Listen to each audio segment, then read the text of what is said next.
Hello. So today I'm going to start a very long series in which I read every single Not a Blog George R. R. Martin post since the blog was created every day until The Winds of Winter comes out. And I'm also just going to give my thoughts on these blog posts. I mean, every now and then we might get some sort of interesting information. Probably the most interesting stuff will be things like outlines or thoughts that he had about A Feast for Crows and A Dance with Dragons as he was writing them. So, let's see. Let's see what he has. This is the first post, not a blog. George R. R. Martin says, I'm calling this not a blog. I mean, I don't have time to do a weblog. I don't have the energy to do a weblog.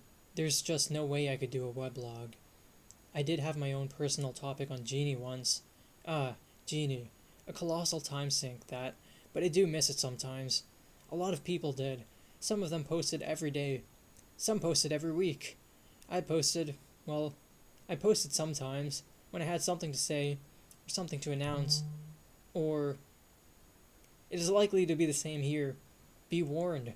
Days, weeks, and even months may go by with no new entries to this journal. If so, that doesn't mean I have died.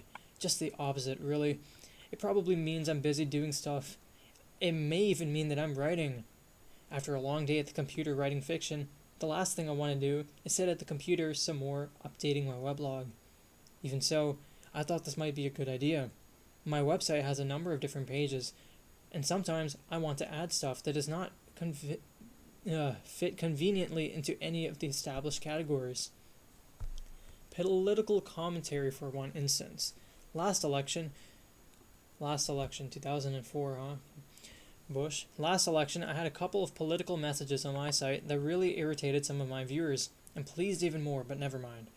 There were various reasons for that, but one was that I stuck the commentary onto a page called About a Feast for Crows.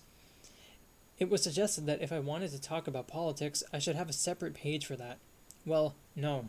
If I had a political page, I need to update it, which would mean I would have to write a lot more about politics. No thanks. This is better. I will talk politics here in future. I will talk about pizza here in future. I will report on trips here, upload con reports, complain about stuff. There's a lot to complain about in modern life, it seems to me, and we all need a place to vent. I will, in short, post whatever the hell I want to here. Just don't expect me to do it very often, because this is not a blog. I don't have time to keep a weblog. So that was a pretty interesting post.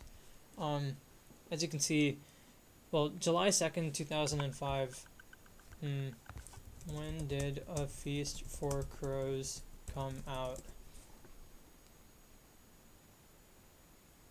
Okay, so this blog post was 3 months before A Feast for Crows came out. That's good to know. So we can kind of have a good idea of around when this was happening, and I guess he was probably working on those end of, those.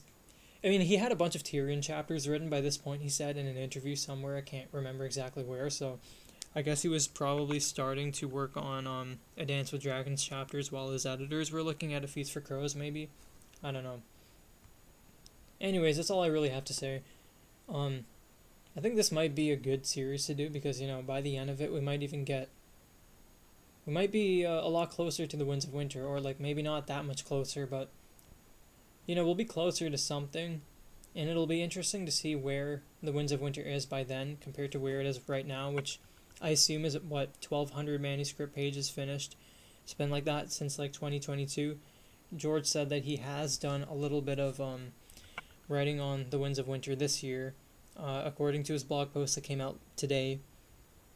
But he also wrote some Blood and Fire pages. That's kind of hopeful.